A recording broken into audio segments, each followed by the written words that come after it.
Oh my god, pink dogs and Louis XV jackets are so out. This season in Pan Am is all about archery, white roses, and child slaughter. Oh, and blue hair. Oh, it's so cute.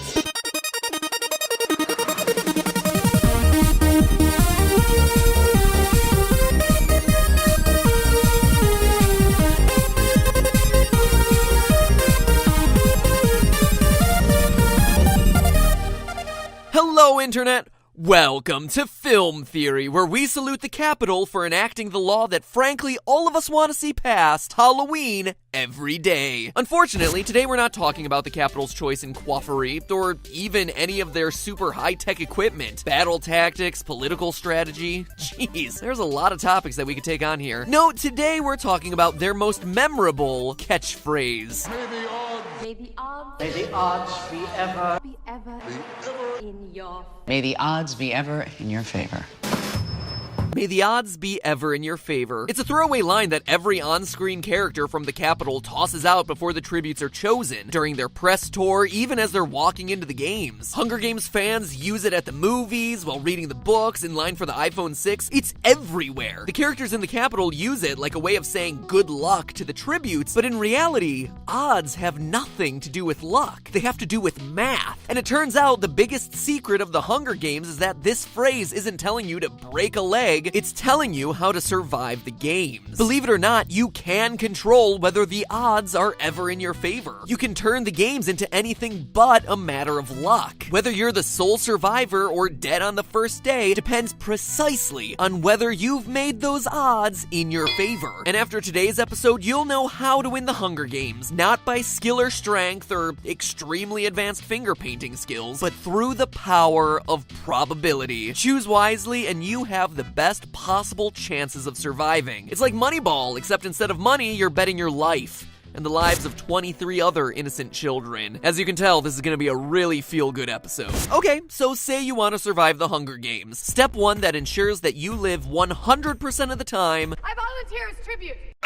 Don't volunteer when your name isn't drawn. Odds are you survive every time. But okay, say you want to be a hero and you've just volunteered as tribute. Stupid decision, but since you're here, you need to move quickly. When you start the games, there are 24 total tributes, 2 from each district. As such, your starting odds for winning the Hunger Games are 1 in 24, which aren't going to get you very far. And I can already see you going into the comments in protest because it's definitely arguable that even from the very beginning, not all tributes are created equally. Rue doesn't have the same probability of winning as, say, Katniss or a career or Foxface. To that I say, wrong. In articles already published about the Hunger Games, it's been shown statistically that your odds of winning are actually equal no matter what your race, age, gender, or district. Based on the information available on past winners, it turns out that those factors actually don't impact your likelihood of survival. Winners come from both genders. Race and color certainly don't seem to be a big factor in Pan Am, and the age ranges of the winning tributes are definitely variable, making your starting characteristics in the Hunger Games a statistical wash. Say what you will about the fascism and gamified child slaughter, the Hunger Games aren't prejudiced. Even the careers, those kids trained from an early age to be sociopathic killers with the express purpose of surviving the games, who you would think have a higher probability of winning,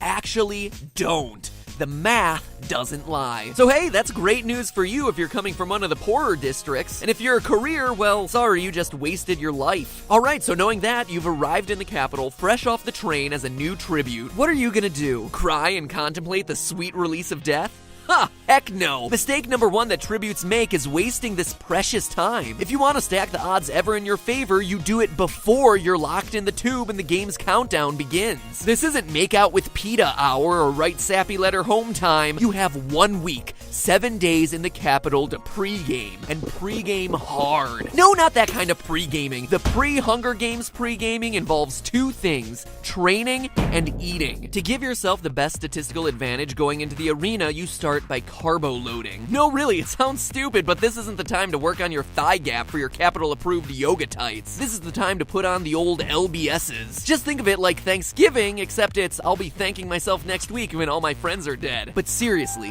think about it. You don't know what type of arena you're entering, but one thing you do know from past games is there might not be any food for weeks. And you, as an active adolescent fighting for your life, are going to be burning 2,000 to 2,400 calories a day depending on your gender. Under the stress of fighting off jabberjays and bad CGI dogs, we can assume that you're going to be burning far more than that, meaning that you want to have some body mass to spare. As such, you significantly increase your odds of survival by putting on 5 pounds of fat leading up to the games. This gives you an extra 17,500 extra calories to survive on, or 8.5 days before your body starts shutting down from starvation, which honestly may be enough to get you most of the way there. The Hunger Games isn't always the same length, but we know the 74th game in movie 1 was 18 days long, meaning that technically you could survive almost half that time on practically nothing. In that same Hunger Games, 11 out of the 24 tributes died while trying to grab supplies and food. So from a probability standpoint, being able to survive independently significantly ups your chances in the long run. So great, you're feasting up a storm. Our next step is to make sure that you're using your training time well. You've got 3 days here in the gym, and let's face it, you're not going to be building any new weapon skills from scratch. So don't bother trying to become a master nunchucker in under a week. Instead, build the skills that result in the highest survival rates. Based on the 27 known winners from the movies and books, 11 of them won primarily because of their passive survival skills. Most of them, again, by not starving to death. This makes your first stop on the circuit edible plants and insects, as well as fire starting. Really sexy skills, I know. Well, we'll see who has the last laugh when you're not dying on poison berries. Also, among the 11 survivalist victors, several won by hiding for most or all of their game. So camouflage, ropes courses, and tree climbing are also top priorities, giving you both offensive and defensive tactical advantages. And speaking of offense, let's talk weaponry. Let's assume you're a quick study and you got all those other skills under your belt. The other major statistical advantage comes from studying blades. Of the 27 known victors, an astounding 8 of them won thanks to their use of blades. That's almost 30% of the total, whether it was knives or even swords. Realistically, you're not going to become a swordsman in a week, so learning to use a regular knife is going to be your best bet. On top of being the victor's choice of weapon, it also statistically is the most likely weapon to appear in the game. There are 25 known weapons that have appeared in the cornucopia across the 2 Hunger Games we see on screen. If you specialize in any other weapon, like,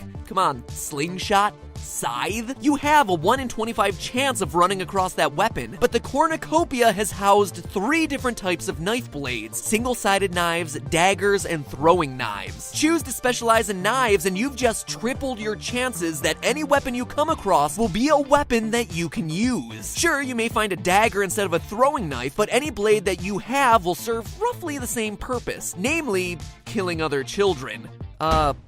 Yay? But since they're also so versatile, other tributes will be carrying knives as tools, meaning that if you come across a dead body, the odds are much higher that they're going to be carrying a knife than any other sort of weapon. I mean, honestly, what are you going to do with a trident? Roast 3 marshmallows at the same time? Knives are also one of the best offensive weapons to use to avoid getting killed by someone else. 5 of the 27 winners are known as brutality-based victors, meaning that they fought using brute strength and their raw athleticism. These are usually your careers or just your standard issue psychopaths. Statistically, you want to do everything possible to avoid getting in close to these tributes because they do all their killing melee style. On the other hand, you still need a method for taking them down if you need to. Because the odds are not in your favor for killing them up close, remember me mentioning throwing knives? You can double your knife use to train for throwing knives, giving you a weapon that can be used at any distance, whether you're throwing from 20 feet away or just, generally stabbing.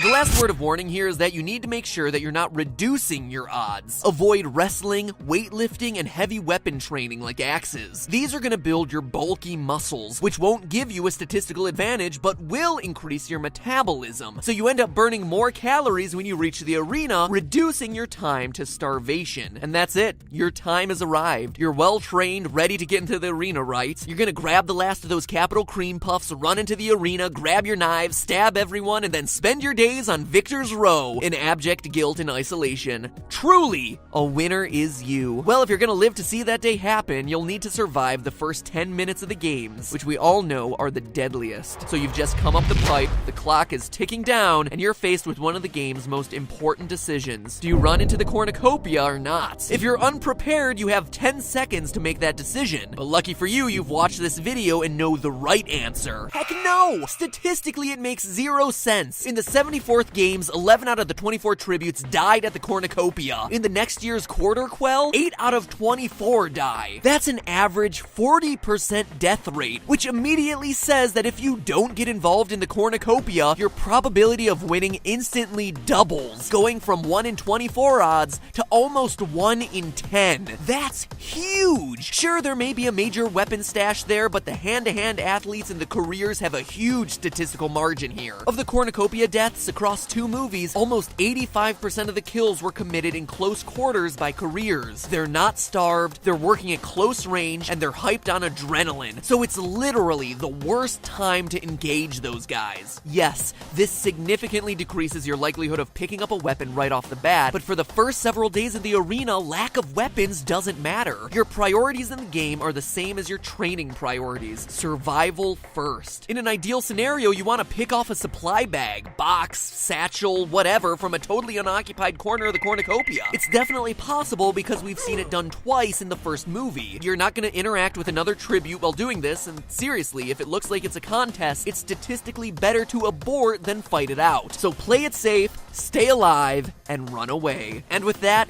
congratulations. You've successfully lived past the deadliest 10 minutes of the games. You're now a well-nourished survivalist ready to outlast the other frightened children. But seriously, what do you do now? Where do you go? Do you stalk other tributes, or do you run for cover? Should you build an alliance, or go it solo? Are tracker jackers edible? And most importantly of all, what is the one almost foolproof strategy that will guarantee you survive far longer than anything else you could possibly do in the games? Longer than anything we've discussed today. Well, Katniss, put an arrow through that subscribe button to make sure that you're notified next week when that video gets published. And in the meantime, climb a tree and hang tight with this theory, all about how the Beast gets royally screwed over in Beauty and the Beast. And hey, remember, that's just a theory. A film theory. And cut.